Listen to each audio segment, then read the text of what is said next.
projection.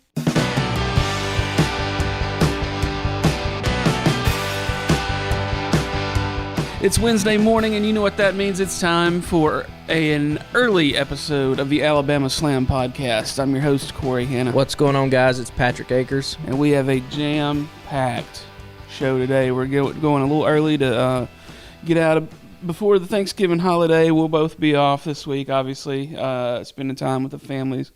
And there's a lot of stuff to cover. We're going to get into Full Gear first, and then we want to run down our predictions for the upcoming Premier live event? Yeah, premium live event. Premium live event from WWE. Yeah. So Survivor Series, War Games. But first, let's get into Full Gear, and we're going to start with Moxley and MJF, and then we'll go back and circle back through the other 74 matches that took place that night. So, Moxley versus MJF. At the very end of a long night. Turned out about the way we expected in terms of who won. Neither one of us predicted the ending right. Shout out to Chase Gilmer. He called it on Twitter, which is a thing that I'd considered the Nux, but I forgot to bring him up that day. So he gets all the credit on this one. He said that's probably how it goes down, and he was right. So, I'm not sure that it's the right angle. So, I guess the overarching theme of this pay-per-view is it felt like a hard reset from everything that's come by, all the all-out stuff, the Punk stuff, everything. This match going into Full Gear, or this pay-per-view into Full Gear this is a reset for 2023. These are the people that we're going to usher in with a new year, basically, and help try to take AEW to new heights. Listen, does MJF work as a heel? Sure, he's a great heel. Yeah, of course. I just don't know if this is the right way to use him now. Only because Jon Moxley was the biggest star in that company. And as soon as his music hit Saturday night, he got booed out of the building. He worked as a heel, Moxley did in this match. MJF worked as a babyface, selling the knee, having the Hope comeback spots. And I get that it's in his backyard in New Jersey, and so it's his home turf, but MJF has been getting cheered everywhere, right? He got cheered when he came back in Chicago. Remember, if you'll go back to All Out, he comes back and CM Punk standing in the middle of the ring with the title, and the whole crowd is chanting MJF. So my hesitation here, I'm going to withhold all the judgment until we see what happens with it. Because can they pull this off? Absolutely. But like I said, I think last week, the degree of difficulty is harder going this way. Yeah, for them to cheer a full-out heel the way they do every week. Well, now you have to explain the relationship between William Regal and MJF. Now you have to explain what happens with the Blackpool Combat Club. Are they still going to be the Blackpool Combat Club? Fucking Regal was the only reason why they were called the Blackpool Combat Club. You got to explain that whole thing. You have to then go back and put a bow on this thing with MJF and the Firm, which has been happening, which now you have two heel groups, essentially, with the Firm. So how do you go about that? So I'll wait before I cast final judgment on what this thing is, but to me, now going forward, how many baby faces do we think can go up against MJF and get a pure babyface reaction? Because it can't be Jon Moxley, because he already got booed out of the building. Right. Ricky Starks? Maybe. I'm not convinced that Ricky at this point with his character and the way that they've booked him is going to get a full babyface reaction against MJF. Right, because what we figured the move was going to be was MJF face turn. He'll turn around and go against Ethan Page, and the winner is coming because Ethan Page kind of looks like he's set to win the Eliminator tournament unless they now flip it and put it on Ricky and let Ricky go up against MJF in a few weeks. But that's in a 2-week build. You want to do Ricky Starks and MJF in a 2-week build to just have MJF beat him? Yeah, it doesn't. Yeah, I don't know. Like, you can't put Wardlow up against MJF because Wardlow is going to get absolutely eviscerated on the microphone. Right. Like that. This is the problem now, is that with having MJF be this heel, you have to run people up against him that can match him in his strengths, which is the ability to talk on the microphone. Yeah. And MJF, if he's going to be a heel, he can't do all this stuff like have the catchphrase of generational talent that he says in a way which makes the crowd want to do it with him, right? He can't be motorboating fans when he comes down to the ring and making people laugh. Do you know what I mean? Like, he has to, if he's going to do that stuff, he's got to do those stuff as a babyface, or we actually need to see the devil, and it has to get vicious and evil, and we have to start seeing him and Regal run through the locker room in such a way where it makes you a little bit uncomfortable, to where you can be like, okay, this is a little, it's not fun anymore to cheer for him. Right now it's fun to cheer for MJF, right? Yeah. You got to make it in a way where it's not, and I'm just not convinced. Like I said, maybe they'll pull it off. I'm just not convinced that a show that we have seen creatively have as many ups and downs as what it's had, to the point to where people show up and they disappear with no explanation, or storylines go unwrapped up for months at a time, that they're going to be able to walk this tightrope that's needed to book MJF the way he is as a champion. Maybe I'm wrong. I just... Yeah, because your prediction is they'll keep this on him until his contract is up. Well, you have to, right? That's the story. If the whole thing is the bidding war of 2024, I don't know how you... He has to have the title to have the leverage. Yeah. Or else it doesn't mean anything. Yeah. Which is why you give it to him now. My whole thinking was, and I said it last week, that he's a babyface now, and the closer we get to 2024, the more he amps up the WWE, I'm leaving, I'm taking this title with me, the more he starts talking down to Tony Khan, and then he naturally becomes a heel that way. Yeah, because, he had played up, he had been teasing the face turn, and then said, he was saying that he would win this the right way without cheating, and then, of course, he used the Nux, and then he went sort of scorched earth in the quote-unquote media scrum, which was pretty funny. Right, and that's what we talked about, I think, yesterday off the podcast, was like, even in that media scrum where he's delivering that promo, where he's running down all the media and he's running down Tony Khan, the things from Twitter were not like, oh, this dude's a piece of shit. The captions on Twitter were, oh my God, this dude is amazing. He's a generational talent. Like, you can't... The AEW fan base, like we've talked about so many times, is such a hardcore fan base that the only thing they're really responding to is good professional wrestling. So when you give them good professional wrestling, you are going to get cheered. Right. And that's what he does. So it's going to be really interesting to see what happens in the next couple months. Because to me, if there's one guy that can get MJF to be booed, it's Eddie Kingston. Do you want to do that right now? Nah, you got to build to that. That's what I'm saying. So now we have months at a time now. The television ratings are already down.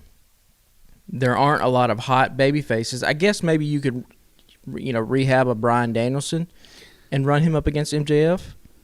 Maybe. I mean, that would be my choice, I would guess now. Yeah, because he already made a comment, MJF did yesterday when it came out, that Danielson was talking about when his contract is up, he'll retire from full-time wrestling and maybe just do part-time or whatever. And yeah. So MJF already kind of commented on that. So maybe we see that. There. I mean, still, though, Bryan Danielson, the way he is. I mean, you could run an MJF and Kingston something pretty soon, like in a few months, and then maybe come back to it late in the year or something, just as a Eddie's redemption, whatever. I don't know. Who knows? But do you want to put that all out there right now? Because now if you have MJF and like we think he's going to hold the title until the beginning of 2024, you got a year to build somebody up.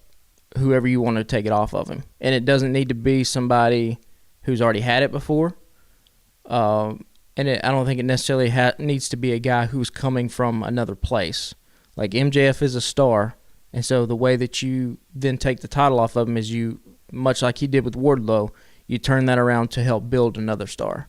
But this is they're walking a fine line here, and I hope that they pull it off convincingly. But yeah, it'll be interesting to see what happens. I hope in 4 months, but we don't go.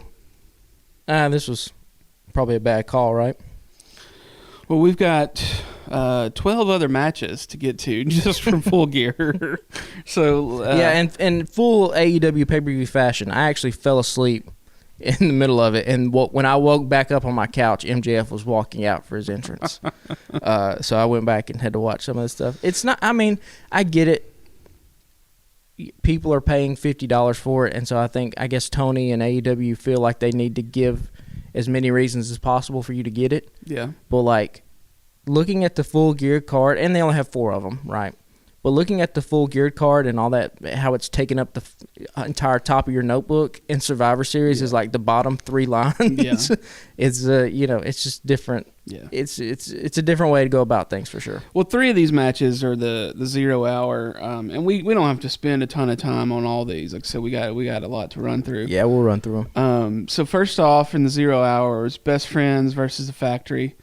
And they'd kind of been teasing a little bit of a different angle from Danhausen, and they kept saying mystery opponent, and then it was like Excalibur and JR were just kind of laughing about it because they're like, "What's the mystery here? We know it's Danhausen." Yep.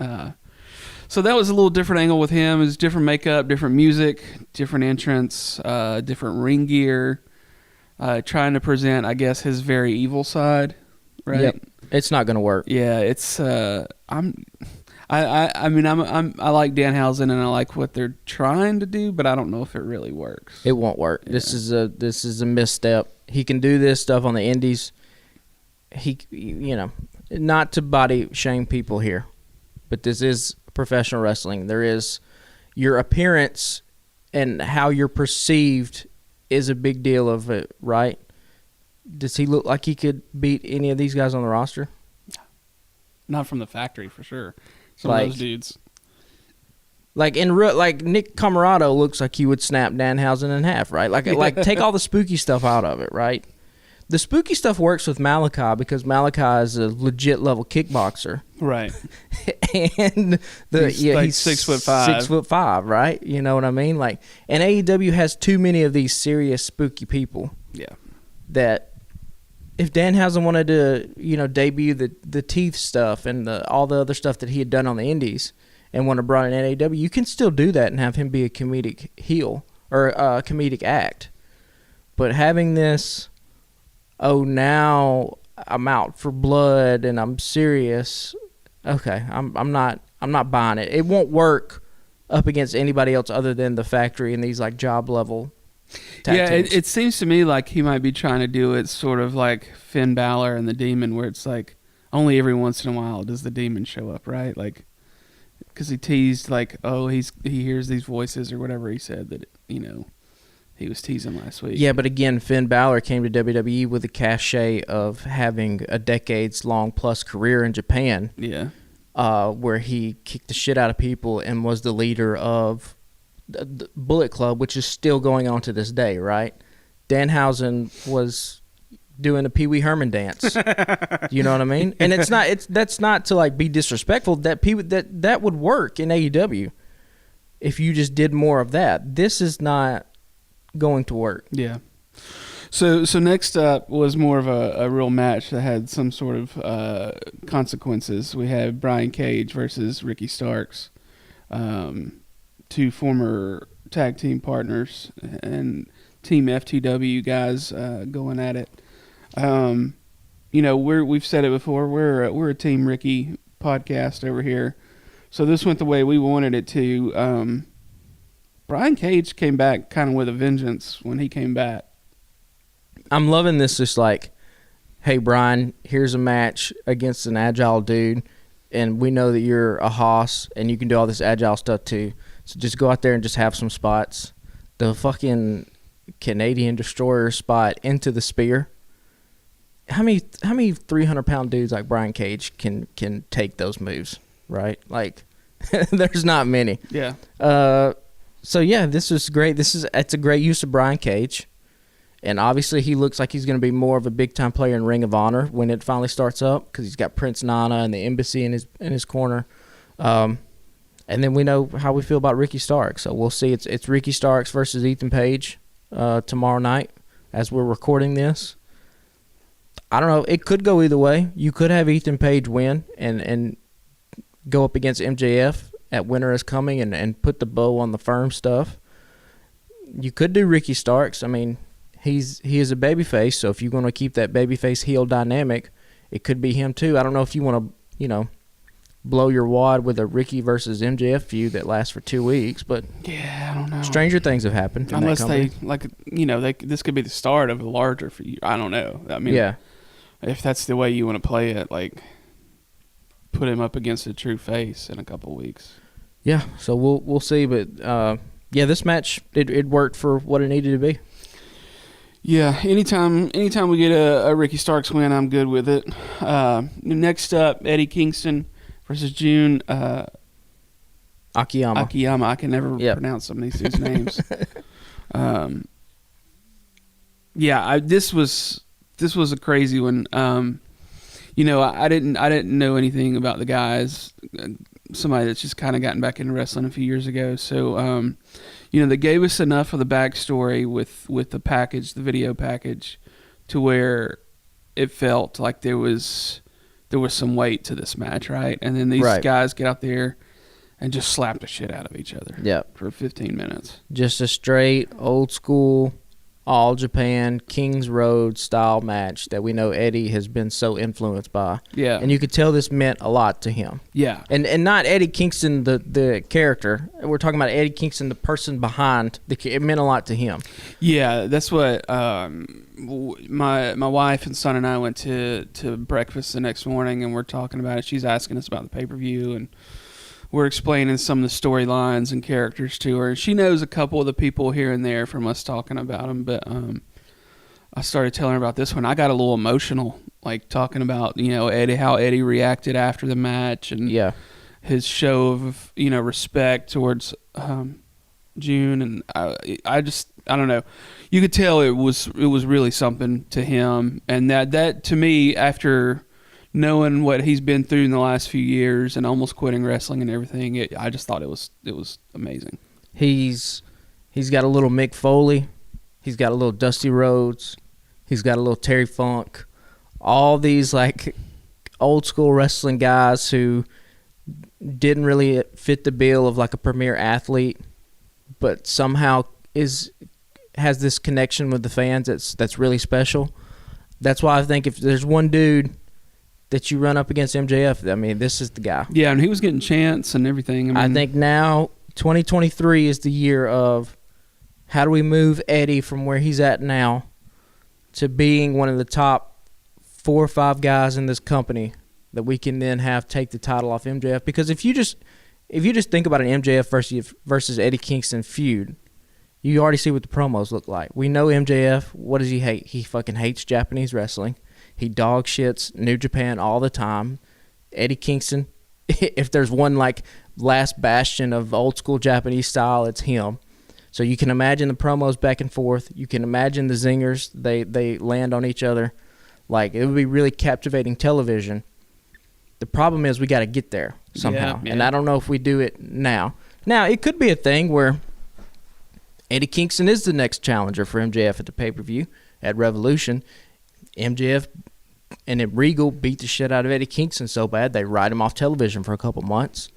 And then, a la Dusty Rhodes style, he comes back with a vengeance, right, to take the title. You could do something like that. They put Hard Times on Eddie Kingston. You could this could be your version of Hard Times Eddie Kingston. He's got that kind of potential, I think. It's just, we will see where we come out of this. Yeah. But Eddie, this is also a reset for Eddie Kingston, right? He did the thing, obviously the fight with Sammy. They got him quietly suspended for a little bit. The rather odd story they tried to tell of him being like too aggressive and beating guys up after the bell and the rest coming out, all that weird shit that happened a couple months ago that we were just like, that kind of went nowhere. Turns out it actually did kind of go nowhere because we haven't really paid it off at all. Yeah. So now we got to reset for Kingston. Let's see if we can't elevate him into the main event level scene. Yeah, it'd be interesting to see how it goes. And then he gets the mic. He says it's 6:54 with 20 seconds by the goddamn pay-per-view. Yeah, which was great. Just use that. That should just be. Yeah. They should just run a little package during every pre-show for the pay-per-view. Yeah. And just have like a bunch of matches and just have Eddie saying to the camera like, it's 7:53 and 40 seconds. Order the goddamn pay-per-view. Yeah, love it. Love it. So let's get into the real show. Let's get into the main show, Full Gear. Started out with a banger, Jungle Boy versus Luchasaurus. Not really the way I thought it would go. I mean, it went the way I wanted it to go, but I kind of felt like they were going to keep beating Jungle Boy down for a couple more months until, I mean, maybe Christian's closer to a return than what we thought. I thought he was going to be out a lot longer, so I thought they would keep just beating him down. Yeah. But steel cage match to start off. I believe you said yesterday this was one of your favorites of the night, right? This was my match of the night, yeah. I thought this gave such an old school cage match feel. One of the things I've always hated about cage matches is that like you can escape. We saw that in the Karrion Kross Drew McIntyre just a few weeks ago, right? That was how the finish of the match was. You got out. That's just kind of such horseshit to me because the whole point of a cage is that you can't get out. Like the two of you have to finish this inside the cage. And so even the creative way that they did in this match with Christian stealing the key, unlocking it, letting Luchasaurus go out and then get some weapons that they could bring into the cage and then have the referee close the cage back once they took Christian away. Such a smart move. And Jungle Boy sold his ass off here. Luchasaurus looked vicious. He looked like he was legitimately trying to kill Jungle Boy Jack Perry in this match. Yeah, because he just kept hammering him into that fucking and fence. Using the cage as a weapon too. Like a lot of people, like in a lot of cage matches, you'll hear the commentary be like, "Oh, you can use the cage as a weapon." A lot of people don't do it justice. This, I felt they actually did it justice with Luchasaurus literally just grabbing Jack and throwing him into the cage repeatedly. Yeah, like. And Jungle Boy, Jack, this is what we wanted to see from him when this feud started, right? Was does he have that fire, that intensity that would needed to be pulled out of him? And I think he showed it in this match. You got to remember this was kind of a reset from their previous All Out, right? Where he had the match with Christian, but I guess Christian's tricep injury forced him to go about a different way, and so they pivoted to this probably, which not a bad call. And then of course you get the Shawn Michaels elbow drop from the top of the cage, which is just to do that with one table and not two. Because basically with an elbow drop, you can't actually land on your opponent, right? You have to land beside them. yeah. But if there's only one table and you're on top of a cage, you basically just got to be like, well, my hip's just going to smash into this mat right now when I jump. So the angle that they showed it from during the show, I mean, it looked rough, right? Mm-hmm. And then I saw yesterday, or maybe it was Sunday morning, I don't remember. I saw another angle where it was shot from Jungle Boy Jack's side of the cage, and he's coming down, obviously, and like you said, there's no second table. Yeah. So like his elbow hits, right? And his whole body's still falling. And so his elbow kind of comes back up, and it looks this looks brutal on him, too. Like, it looks brutal on Luchasaurus, but then it looks fucking brutal on Jack. Yeah. Because, like, his body's still fucking moving. Yeah, yeah. That's why you see a lot of guys with spots like that do two tables, so that the guy giving the move also has something to kind of break his fall. But this was great. Obviously, Jack gets the win. Jungle Boy Jack Perry could be somebody that you run up against MJF. Again, the problem would be Jack is not well-spoken on the microphone. He even said that in an interview last week. And so you're going to have, there's a lot of guys that you could run up against MJF, but MJF is going to neuter them as baby faces because he's going to be so captivating in the promos. Right.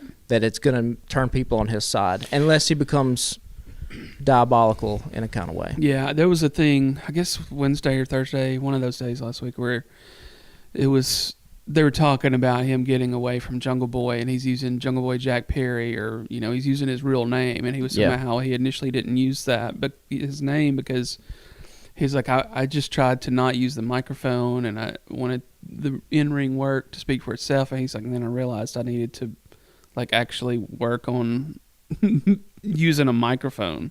Yeah, that's a big part of it, and that's probably the last step in his game, right? Yeah. We've gotten to see the more serious side of him, the more intense side of him. Now we know he can punch above his weight, so to speak, taking out bigger guys like Luchasaurus. Now the last step, if you're going to try to become a world champion, is can you talk that stuff on the mic? Yeah. That's the last piece. And if he can figure out a way to do that, then yeah, you could see him in the next couple of years have that AEW world title for sure. Well, let's move on to the next match. We saw the return of the Elite versus the Death Triangle.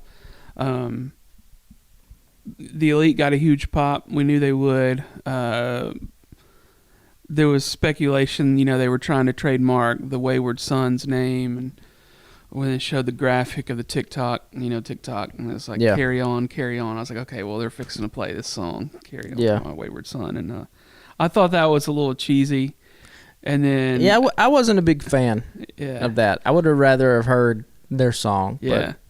But then I did read yesterday that somebody thought it was kind of a dig at CM Punk because there's the line in the song that says, "There'll be peace when you are gone." Yeah.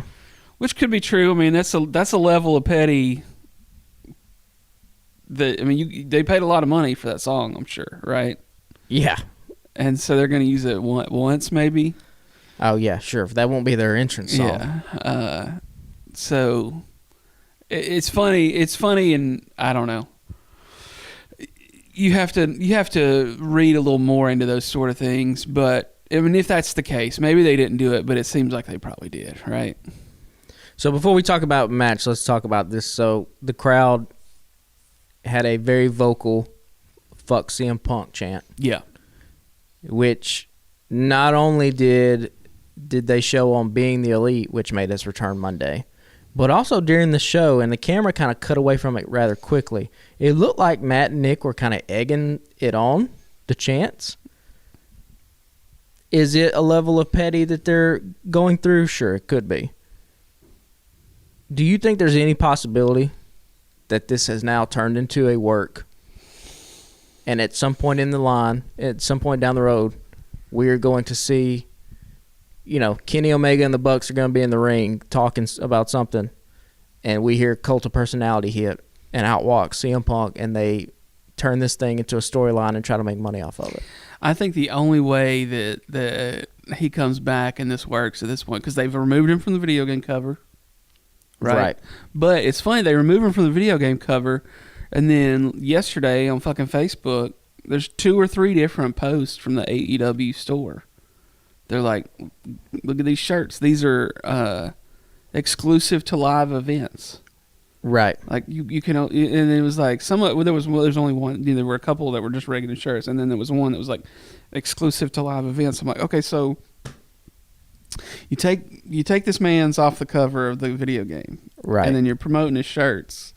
I mean, the only way it works for him to come back is he comes back. He's got a dressing room by himself somewhere on the other side of the building. He has like no interaction with anybody before the matches, after the matches.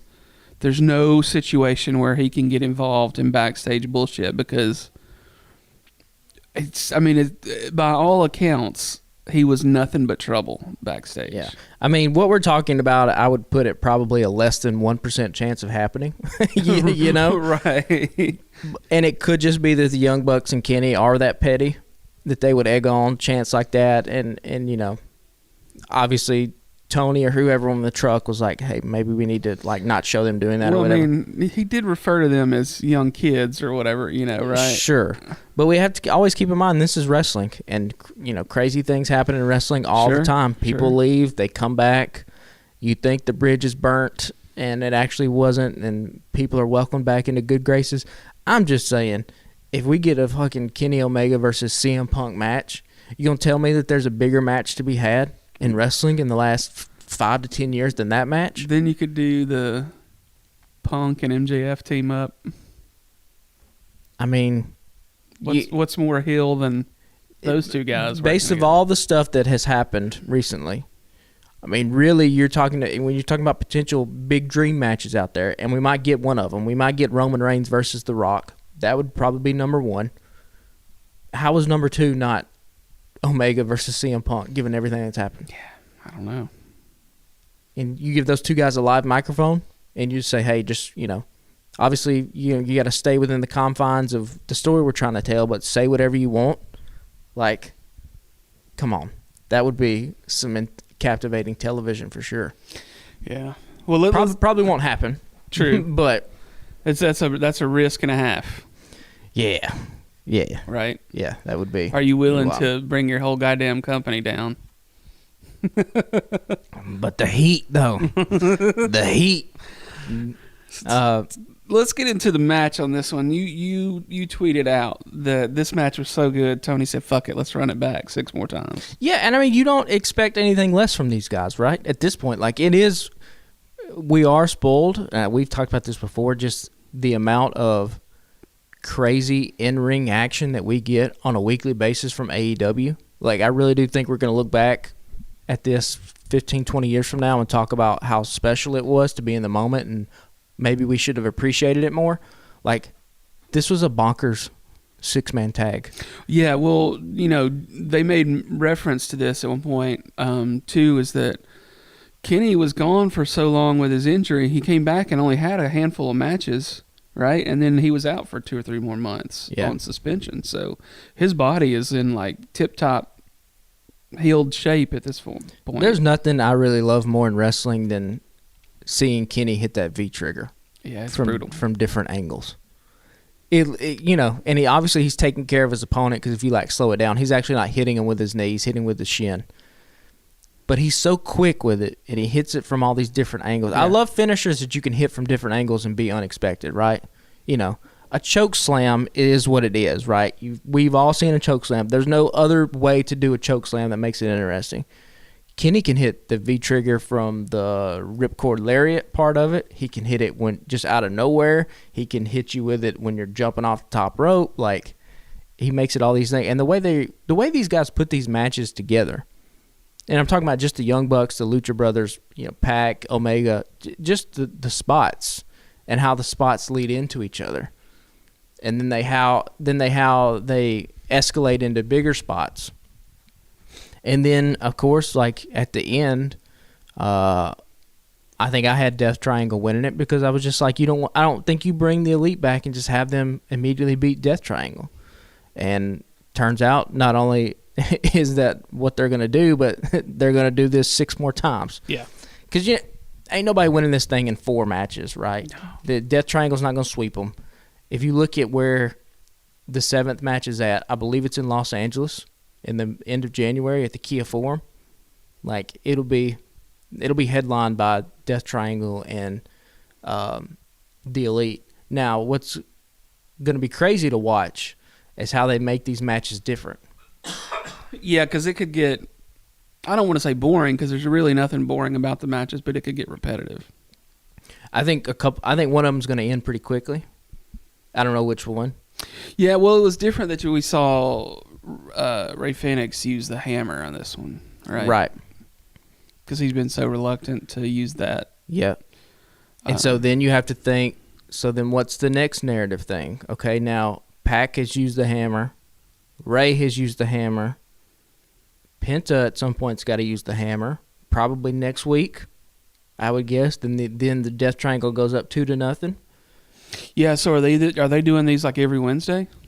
Is that? I think so. I think the only one that they're not going to have it is January 4th, because Omega is going to be in Tokyo because he's wrestling Will Ospreay at Wrestle Kingdom. That'd be a banger. Yeah. So I could see a situation where Penta ends up using the hammer next. And then, so that would put Death Triangle up 2-0. The third match I would have end really quickly. I'm talking about within like 2 minutes, to where Death Triangle are up 3-0 and they look like impossible to beat. Yeah. And then you have the Elite come back and make the heroic 4 wins in a row. Yeah. To get it done. And of course, House of Black is lingering out there. We anticipated perhaps we could have seen them come back at Full Gear, which didn't happen. I think if I have one complaint about the show in general the other night, it was that there were no real big surprises, no real big returns, no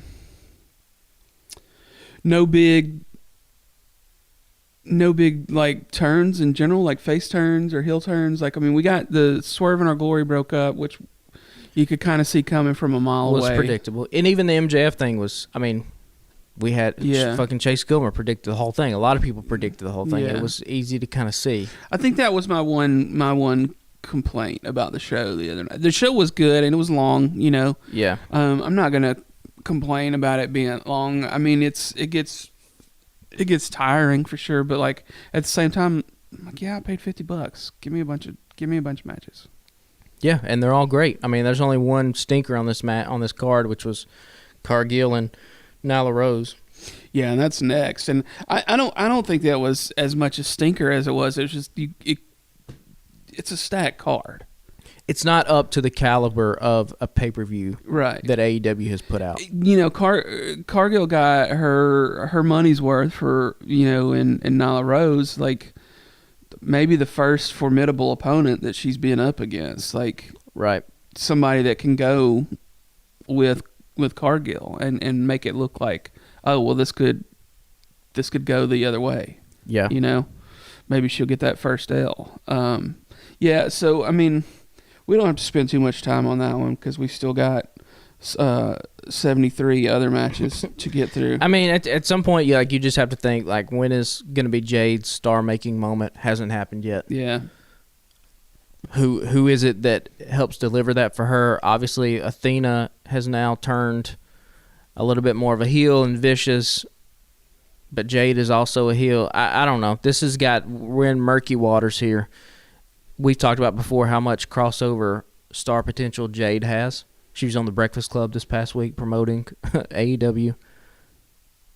You got to do something with her. Yeah, she's out there on this Twitter feud with Bow Wow, and maybe that's the thing. And they showed up at one of his shows the other night and got kicked out and made this. But thing that's a about babyface thing to do, right? Yeah. To show up. Does anybody is the AEW crowd's not going to cheer for Bow Wow? Right. So I don't know. Maybe they do turn Jade into a babyface. Well, next up was Danielson versus Jericho versus Claudio versus Sammy Guevara. This one I felt like might have gone a little too long. I mean, I get that you got 4 big names up there and you got to give them some time, but I don't know. I felt like it was a tad too long. The outcome was predictable. We knew who was going to win. Yeah, and I mean, it all sets up going forward where we're going to take this Ring of Honor title. You know, there was a lot of good spots between all these guys. We got to see Danielson and Claudio get into it a little bit. We saw Jericho and Guevara get into it. We'll see what they do coming out of it. You know, Final Battle will be the next pay-per-view. I think it's December the 10th. So, who's going to be Jericho's opponent? You know, I could see them doing Danielson again. I could see them doing. You could see Jericho and Guevara, right? I don't know if that's big money, making a lot of people buy the pay-per-view, but they got a couple weeks here. Yeah, the Guevara and Jericho felt a little different than Danielson and Claudio. Whereas Danielson and Claudio, they were like, oh well, these guys are just competitive. And this is how this is going to go. Yeah. And with Jericho and Guevara, they teased it, or they played it a little more like, oh, well, this is a real turn on each other. Yeah. But then afterward, in the interview, Jericho was like, the in-show interview, he was like, no, that's just that's that's his competitive nature, and that's what I taught him to do, et cetera, et cetera, et cetera. Well, yeah, because nobody's going to cheer for Sammy. Right. So you got to kind of at this point keep him with Chris Jericho, or else he's going to be dead in the water. There's nothing else to do he's with still him. fucking booed out of the fucking building. Yeah. So. So yeah, that one played out kind of how we well, not kind of, but that one played out pretty much exactly how we thought it would go. And then next up, Saraya versus Britt Baker. Got the return of Saraya, aka Paige. Hasn't wrestled in over 5 years, and didn't know what to expect really out of her in-ring return. A little rusty on her part, which is to be expected. I mean, she hasn't done it in 5 years. Sure. I thought it got a lot better as it went on, for sure. Yeah, it went, and I don't think this will be a one-off. I think these two women will wrestle again. I think this is a feud going forward. The one thing I will say for this pay-per-view, for even as bad as what we thought Card-Gill and Nyla Rose was, there were 3 distinct women's matches with 3 distinct stories. Like, that's an improvement, a much-needed improvement. And so, yeah, I thought Britt and Saraya were good. I don't think it was as good as Hayter and Toni Storm, which we'll talk about later. But like I said, I don't think this is a one-off rivalry. Like, they need to keep this thing going between the two of them. I don't know how you make it keep going. But we'll see what they come up with. Yeah, I saw a thing afterward where it said that, Saraya she basically thanked Britt because she said Britt helped carry that match a lot, Yeah. And that's what you need out of, Britt's the face of that women's division. You need her to step in and do that sort of role. Yeah. And I've never seen a Paige match. She was, we talked about this when she debuted. She was right before the women's revolution. So she was at the tail end of the Divas phase where it was the bra and panties matches and all that stuff. And Paige was kind of the transition into the 4 horsewomen and all that stuff. But she kind of got left behind because of injuries. And other people just became bigger stars, right? You had Sasha Banks, Charlotte Flair, Becky, Bayley. All of those, I think, became bigger stars than what Paige was. But now she's in AEW, so it's kind of a clean slate. She is the biggest star to come into that women's division. She was a much bigger star than what Ruby Soho has been. We haven't seen that huge star. We haven't seen the caliber of like a Bryan Danielson come into the women's division in AEW. So we will see what they do with her going forward. And yeah, I mean, kudos to Britt for doing what she did. That is what faces of division should be doing, helping elevate it. Other than unlike some other people, probably who have been faces of the division, a la like a CM Punk, who have probably done the exact opposite of that, which probably led to their exit.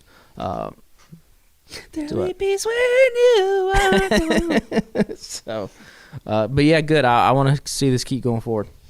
So next up, Wardlow versus Samoa Joe versus Powerhouse Hobbs. This one was a little bit of a shocker for me. I say there weren't there were a couple of surprises, but not like huge surprises. You know what I'm saying? Like a huge surprise, a return of MJF, even though we kind of knew it was going to happen. But like, I didn't think they would take the belt off Wardlow this soon.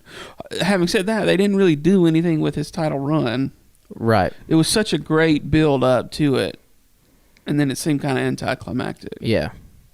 Although I really did like this match quite a bit. Wardlow has now become like when you were playing those wrestling games and you were a kid and you weren't trying to make it realistic, so you were just like, fuck it, I'm gonna have this dude be 6'6" and 300 pounds, but I'm gonna give him the moveset of Jeff Hardy and just do Whisper in the Winds and Swanton Bombs. Yeah. That's just real life. That's what Wardlow is.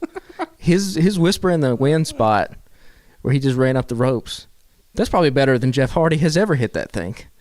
And Wardlow is... Oh, man's is 300 pounds. I mean, you keep doing that, like you will... That is a star that you can have if he has stuff like that. Powerhouse got some good stuff in, too. He still kind of got overshadowed in this match. And then Samoa Joe, obviously, is I guess he is the king of television now. I mean, he's the television Ring of Honor champ. He's the king of TNT. So we'll see. It's probably a good move to put that TNT title on somebody like a Samoa Joe. You suspect that Samoa Joe and Wardlow's feud will continue. And then where do they go from there? I guess, you could do a Wardlow versus MJF feud coming down the pike. Yeah, I don't know if that's the right call for Wardlow. You figure they'll get to it at some point. They won't be the first one they do, but maybe by summertime. And then hopefully Samoa Joe will elevate the TNT title, have it be a little bit of cachet to it. It needs a good long champion in the way that like Gunther is doing things with the Intercontinental Championship on SmackDown. Like you need that somebody who has it for like 8 months and has a bunch of good matches and runs through a bunch of really good wrestlers to kind of elevate the legacy of it. Because it's always kind of historically been a little bit of hot potato. Yeah. Right? It went from Brody to Cody and Darby and Guevara. Scorpio Sky. Like, the AEW's only been a company for 3 years, and it feels like we've had 27 TNT champions. Yeah, and they didn't. It was a company for probably a good year before they brought in the belt. Right, and you look at the AEW World Title. MJF is the 5th different champion. Yeah. That's the difference. So it's time to kind of settle the TNT title down. Maybe Samoa Joe is the guy that keeps it, and you have a bunch of really good feuds with him. Because, you can see his matchups, right? Samoa Joe versus Darby. That'd be a hell of a match. Yeah. Samoa Joe versus Wardlow. Again, you could run that back in a singles match. There's a lot of different ways you could go with that. Make it interesting. Yeah, so next up was probably the one match of the night that I felt like really didn't have a place on the card, even though you got to try to get Darby in there somehow. Darby Allin and Sting versus Jeff Jarrett and Jay Lethal. So there's a pattern here, and I don't know if I noticed it as soon as it happened. So they didn't announce that this match was going to be no DQ, no count out till like the day of. I think Darby and Sting, as long as they're a tag team, they're going to be booked on every single pay-per-view card for the sole purpose of Tony can insert them where he feels like the crowd might be dying and let Darby and Sting wrestle out into the crowd and jump off shit and all that. That's basically all this was. Okay. They've done the same thing now, I think, for the past 3 pay-per-views where they've just wrestled out into the crowd. Because wasn't it All Out where Sting like jumped off the... Yeah. So that this is going to be the thing. Basically the top of a door or something, onto... So this is where they're at. This is just their spot. I ain't mad at it.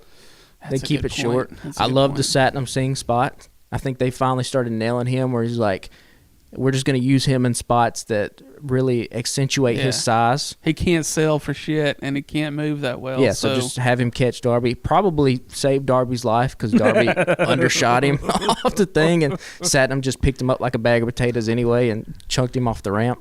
Yeah. And then Jeff Jarrett, he got the guitar spot in. We talked about, I don't know why you bring Jeff Jarrett in to just beat him immediately, but that's exactly what they did. So at this point, I'm going to just stop previewing and making predictions based off, past history because I'm just kind of hoping they quickly relegate him to he's there for more backstage stuff. You bring him in, give him a couple spots, let him get on TV a little bit. And my whole prediction picking Lethal and Jarrett was that I thought MJF was going to be a babyface. Yeah. And so you needed heels. If MJF is going to stay a heel, you don't need any more heels. You need a lot of baby faces to go up against him. So true. So next up, one I know you're excited about, Tony Storm versus Jamie Hayter. Tell me what you think about this. I think this was the greatest AEW women's match that they've had. The crowd wasn't into it as much because the crowd at this point was basically exhausted. My only other one I could think of to put up against it was that I think it was the first real big Thunder Rosa versus Britt Baker where it just got bloody as hell. The lights out match? Yeah. So you could do that if you... That's probably the other one you would put up against this one. Exactly. So there's only 2 of them. This one was fantastic. Their chemistry was amazing. Jamie's just organic groundswell of momentum and fan support. You know, they finally pulled the trigger on it and paid off. This is something that's months in the making. We thought it probably should have happened at the last pay-per-view. I don't know where you go now with Tony, because she seemed to have gotten overshadowed by Jamie Hayter. Do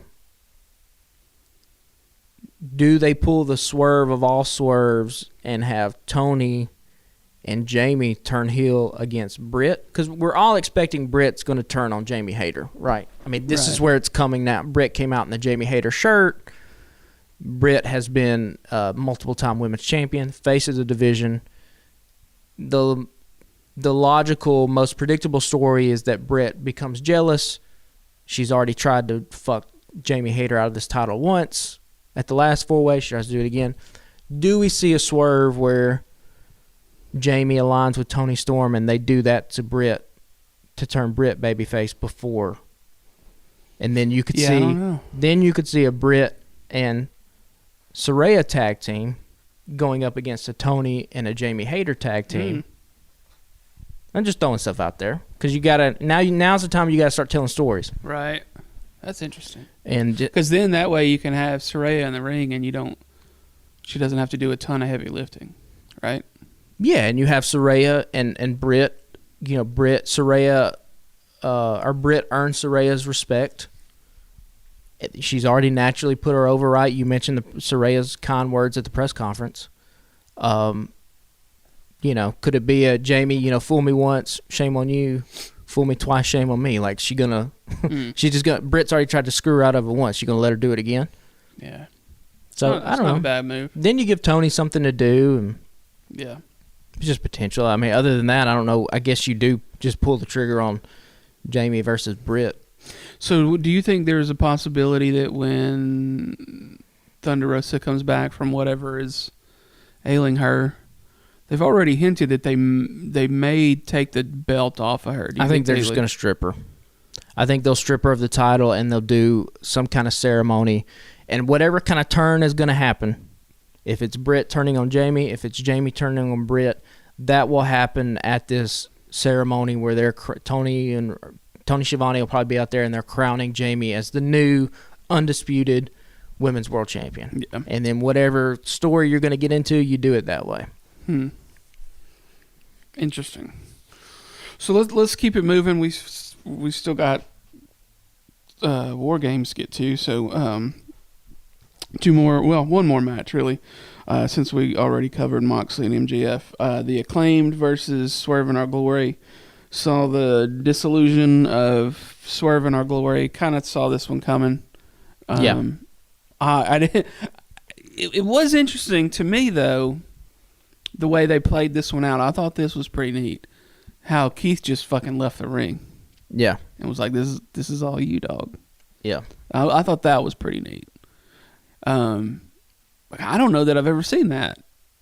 I mean, I'm sure it's happened before, but to just leave a guy in the ring that's, you know, your partner and just turn in on him, I thought that was interesting. Yeah, that's been they've I don't know if AEW has done that before. If they have, I can't remember, but that's been a spot that I've seen before, old school wrestling wise, even up until modern day WWE stuff.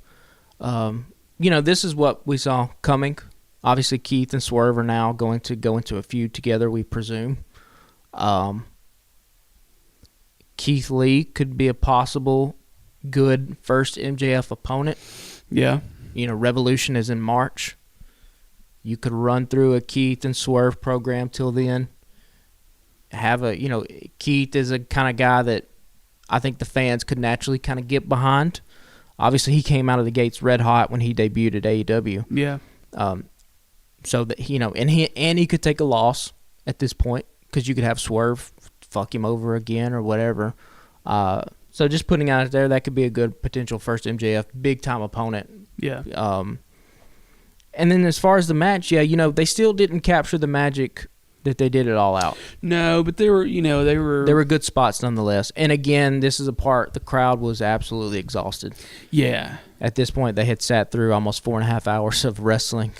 Right. That's a lot.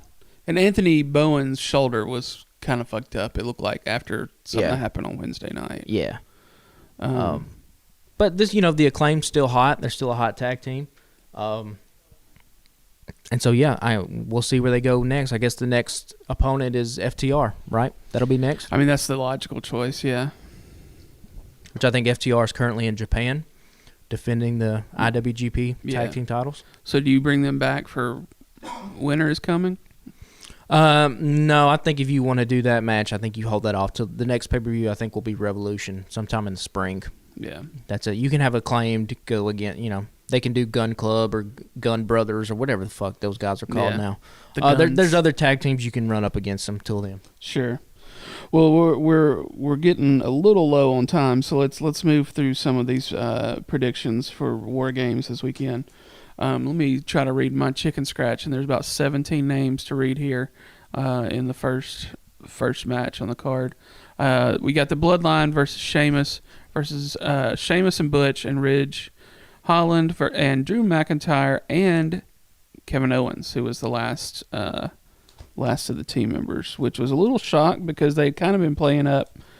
Kevin Owens was injured, and they weren't sure when he was going to return. And then he comes out the other night on SmackDown. Came out on Friday to a huge pop. Yeah. Huge ovation for Kevin Owens. This is going to be a hell of a match. I'm excited about Survivor Series. This is really, to me, the only one I'm really interested in. I think AJ Styles versus Finn Balor will be good. Yeah. But this is the show right here. Yeah, I mean this is the match because it has everything in it. Because this is what I think coming out of this match, we're going to start to see the momentum build for what Roman's WrestleMania plans are going to be. If he's going to defend the title twice, like what is anticipated, probably against The Rock and against some other opponent, we think it'll be Sami Zayn. I think you start seeing the inklings of that happen at the end of this match. Excuse me. We have seen the dissension between Jay and Sami. How does that play into this match? I still think the Bloodline's going to come out on top because they've been a group longer. So I think anytime where you have a match like this where you have a ragtag bunch of guys going up against a group that's been solidified, you always have to go with the solidified group. Yeah. But I think you still have to present them sort of as unbeatable as a group too, right? Like, I mean, like you had Sammy get beat in a match or whatever recently, but like if you got more than one of these guys, like if you got a group of these guys, you got to still kind of present them as I just think they'll still come out with the victors, but the cracks are going to start to show. Yeah. Because keep in mind, after Survivor Series, I don't think there is anything in December. I don't know if there's a December premium live event. I think they might. That's a good question. Yeah, there could be. I don't know. Could be met, but we'll roll right into Royal Rumble and then WrestleMania. So it's going to start now at Survivor Series. Yeah, I think that's the outcome there for the Bloodline. I don't think anybody really expects. I mean, it would be interesting. Like, I think we'll get a show out of Kevin Owens. Oh yeah, and I think the War Games is not going to have a roof on it like in old school War Games. The old school NWA War Games had the damn roof was 12 feet tall, so guys would just get thrown up into the top of it. Yeah. I think when they had the NXT War Games matches, they took the roof off of it so guys could do jumps off the cage and stuff like that. So you'll see that happen. So next up, you got Bianca Belair, Alexa Bliss, Asuka, Maya Yim. Is it Maya? Mia Yim. Mia Yim. Yeah. I don't know her. I might have seen one of her matches. And To Be Determined versus Damage Control, Nikki Cross and Rhea Ripley. So I hadn't put much thought into the TBD until you and I were about to record, and you think it's Becky Lynch. I mean, yeah, we know Becky's injured. I don't know what the timeline on the recovery. I mean, she was injured at SummerSlam. So what is that? 4 months, 3 months, something like that? Yeah, and that ended with her coming back out to help Bianca. Right. That night, right? Yeah. So maybe this is how she comes back out. Yeah, because when she comes back, she's coming back as a babyface. Right. Other than that, I mean, who It could be Sasha Banks. Like, if you're not going to announce it, it has to be somebody big, right? And so the options are Sasha, or Charlotte, Becky, but Charlotte was a heel when she left, right? I guess technically it could be Charlotte, but really you have those two, I think, unless it's debuting somebody. I don't know why it would be who you would debut to make a big splash like that. Yeah, you've had nobody that could make a name leave AEW. Yeah. So, yeah, it'll be one of those two, and I think Bianca and her group probably get the win here. Yeah. Although I wonder why they're throwing Rhea Ripley and Mia Yim into this match. Unless it's they want a moment where Bianca and Rhea are in the ring together and they want to gauge the crowd reaction. Yeah, maybe. Because maybe you don't have your plan solidified for WrestleMania yet. And so the reason you want to throw Rhea Ripley in this match because you want to have her go up against Bianca, and this is a natural way to kind of do it. And so obviously if you're going to do that, you got to throw Mia Yim in it because they have their thing going on between Judgment Day and OC. And so you want the moment where everybody else is gone or they're laying down on the mat and Bianca and Rhea are staring at each other corner to corner. And if the crowd stands up on their feet and starts clapping, you go, okay, well, I guess we got our answer. This is what we'll do, right? Yeah. But yeah, I think Bianca and her group get the win here. So next up, Ronda Rousey versus Shotzi Blackheart. It'll be Ronda Rousey. There's nothing to talk about here. Yeah. Shotzi is being fed to the lambs. Yeah. Because they're trying to get to wherever WrestleMania is. And then AJ Styles versus Finn Balor. This could be a good match. These guys could steal the show. Yeah. It's cool that now with no Vince McMahon in charge, Michael Cole and the WWE aren't afraid to like reference other stuff. So they've talked about how Finn started the Bullet Club, and they've talked about these guys' history in Japan. It just helps build a story. It build a story, yeah, and it helps. You know, WWE in the past has been so insular, where it's like if it didn't happen here, it didn't happen anywhere. And now it's kind of cool to see them embrace other promotions, and Shinsuke is going over back to New Japan to have that match. So that's a big that's thing. interesting. Because when I got back into this a few years ago, and they started talking about Forbidden Door and people wrestling across promotions, I was like, well, this is fucking weird to me. Yeah. Because I grew up just thinking there was WWF, and these guys were only WWF. Like there was no outside, they didn't get to do anything outside of that. Or whatever. Right. And hell, even when I got back and there was no AEW and it was just WWE, I just didn't imagine people getting to do things like that. Yeah.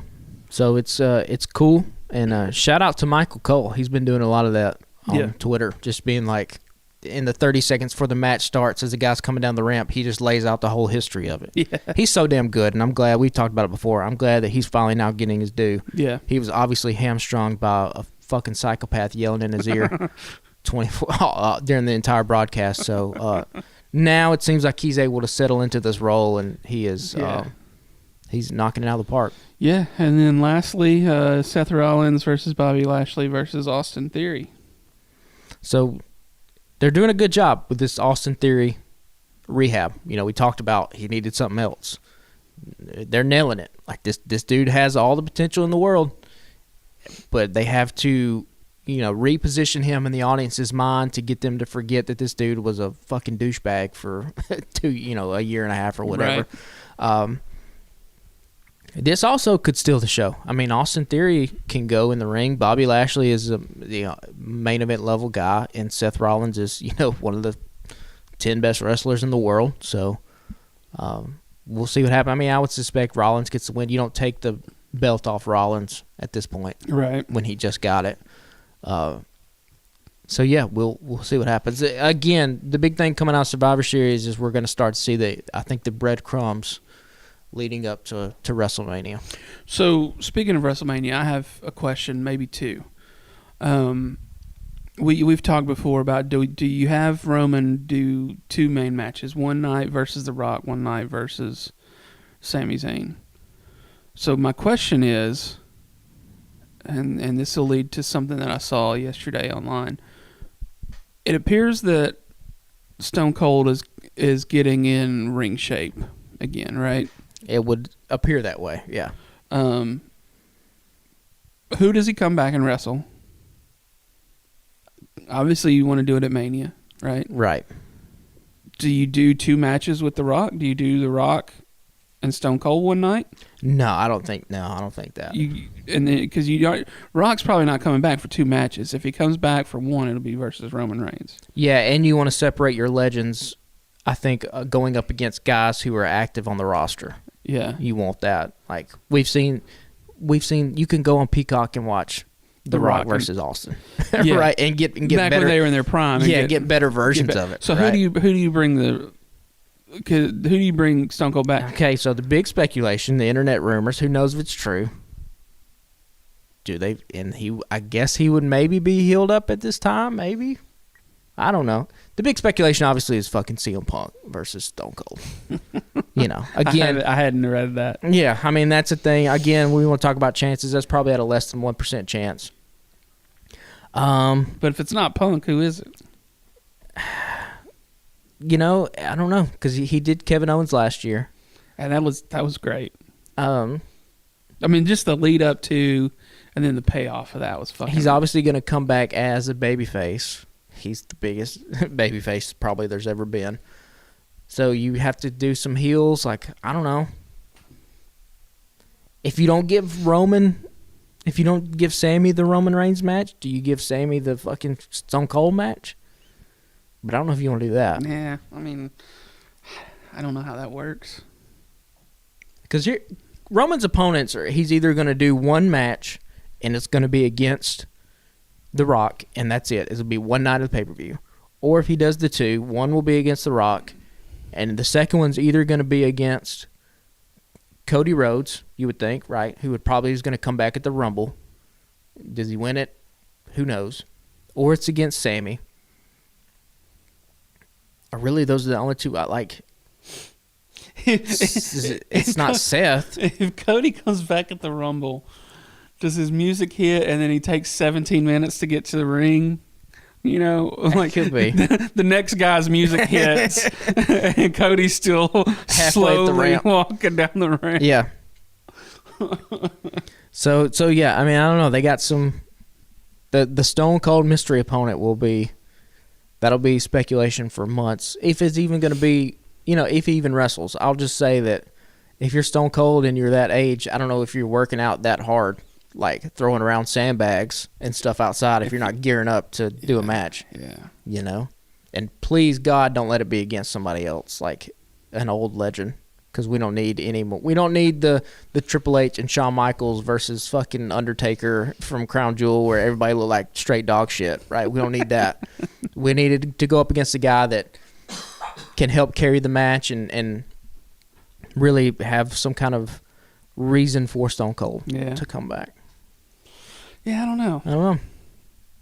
Well, once again, I apologize for there being no Twitter prompt this week. We knew we were recording early, and yesterday I was sitting in my office across the hall, and I thought I should go in there and tell Patrick to put out a Twitter prompt or a Facebook prompt. We're on Facebook now, if y'all don't know. We did that the other night, and a drunken stupor decided that if Twitter's going to burn down, then we should probably have a Facebook page. We're already on Instagram. So I thought about it in my office, and I was like, I should go over there and tell him to do that. And then for whatever reason, forgot and didn't make it over here. So there's no Twitter prompt this week, and we apologize. But you're getting the podcast early. Hopefully y'all are listening to this on your way to Thanksgiving. You're going to eat a fuck ton of turkey. Or you're listening to it Wednesday before Dynamite, since we're going to be releasing Wednesday morning. Dynamite, I think, is going to be a pretty good show. You got to start explaining why everybody did what they did. Again, we'll see how it plays out. I'm hoping it's good. I'm hoping that this story is good with MJF, because it kind of has to be. The TV ratings have kind of dipped. Yeah, we've talked about if there's one guy that can help bring AEW into a big time mainstream audience. It's this guy. He's already on the movie sets and everything like that. We'll see if the creative matches what this dude is capable of doing. Yeah. Well, I think that's it for this week, unless you've got anything else. That's it. We got a lot of stuff coming on. Well, y'all have a good Thanksgiving. Next week when we record, we'll have 2 weeks worth of Dynamite to cover. We'll have 2 weeks worth of Dynamite, so we'll have a Survivor Series and recap. Survivor Series, yeah. So it should be another jam-packed show next week. All right, y'all check us out. Follow us on Instagram and Twitter at Alabama Slam Pod. And then just look up Alabama Slam Podcast on Facebook now. And holler at us if you got things about you think we should talk about.